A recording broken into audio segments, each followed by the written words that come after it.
तो राधे राधे मित्रों, आप लोगों को निर्जला एकादशी की बहुत सारी शुभकामनाएं।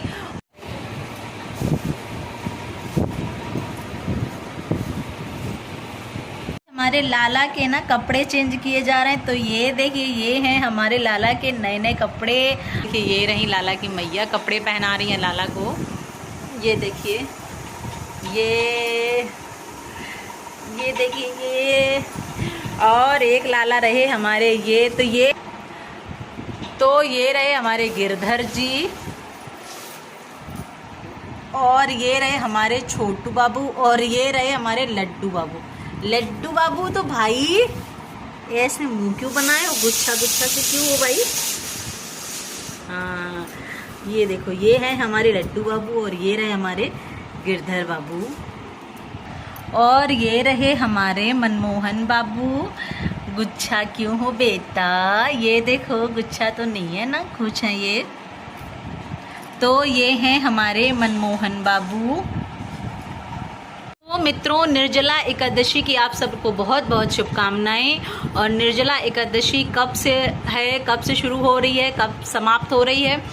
और निर्जला एकादशी 17 तारीख को 4:43 से शुरू हो रही है, और 18 तारीख को सुबह 6 बजे समाप्त हो रही है। 6 बज के कुछ मिनट पे समाप्त हो रही है। तो निर्जला एकादशी 18 तारीख को ही आप सभी लोग उपवास रखें, और हम सब लोग भी 18 तारीख को ही उपवास रखेंगे, क्योंकि सही तिथि निर्जला की 18 तारीख को ही है।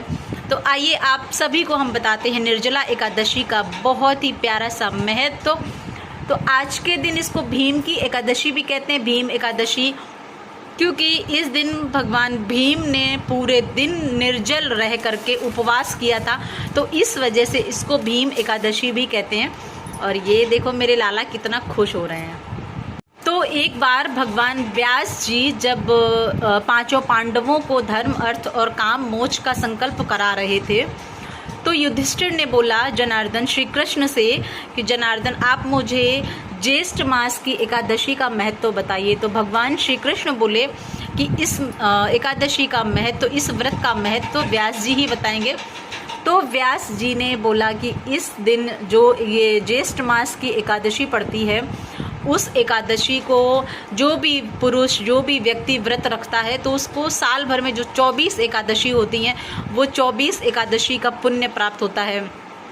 सारे तीर्थों का पुण्य एक साथ प्राप्त हो जाता है उसको। तो इसलिए ये वाली एकादशी बड़ी ही महत्वपूर्ण एकादशी है। भीम ने बोला कि फिर इस एकादशी को कैसे व्रत किया जाता है? तो भगवान व्यास ने बताया कि इस एकादशी को जो भी व्यक्ति निर्जल रह करके व्रत करता है, मतलब 10वीं तिथि से लेकर के और त्रयोदशी तिथि तक निर्जल, सुबह से लेकर के अगर व्रत शुरू हो रहा है तो आप शाम को जल पी लीजिए, और अगर शाम से व्रत शुरू हो रहा है तो उसके 1-2 घंटे पहले जल पी लीजिए, और उसके बाद में फिर आप जल मत ग्रहण करें। बस जब आपका व्रत शुरू होता है तो आप स्नान कर लें, और जलापान करके, जल को मुंह में ले करके और कुल्ला जैसा करके, उसके बाद आप अपना नहा धो करके कुल्ला जैसा करके व्रत शुरू कर सकते हैं। जल पीना मतलब 1 बूंद भी अगर आप जल पीते हैं तो उस व्रत का महत्व तो खत्म हो जाता है। तो आप निर्जल रह करके व्रत रखें, और इस व्रत के दिन, इस एकादशी के दिन जल का दान सर्वश्रेष्ठ दान बताया गया। तो आप जल का दान करिए, घड़े भर भर के लोगों को दान करिए, और उसके बाद में फिर आप जब व्रत उपवास आपका समाप्त हो जाए तो आप ब्राह्मणों को भोजन कराएं, गाय को भोजन कराएं, गाय को कुछ भी खाने को दे दें, चारा वारा कुछ भी, और उसके बाद में आप इस व्रत को खोल सकते हैं। तो इस व्रत का फल बहुत ही ज़्यादा महत्वपूर्ण है, और आप सब लोग भी व्रत रखे होंगे। तो निर्जला एकादशी की फिर से आप सभी को बहुत सारी शुभकामनाएं। और हमारे लाला को देखिए, ये हैं, और इस दिन भगवान विष्णु का पूजन होता है। तो ये देखिए हमारे विष्णु जी, ये देखिए हमारे लाला, ये देखिए हमारे मोहन, इनका श्रृंगार कितना सुंदर लग रहा है, कितना मुँह इनका प्यारा लग रहा है। तो ये तो थी निर्जला एकादशी व्रत की कहानी, कथा।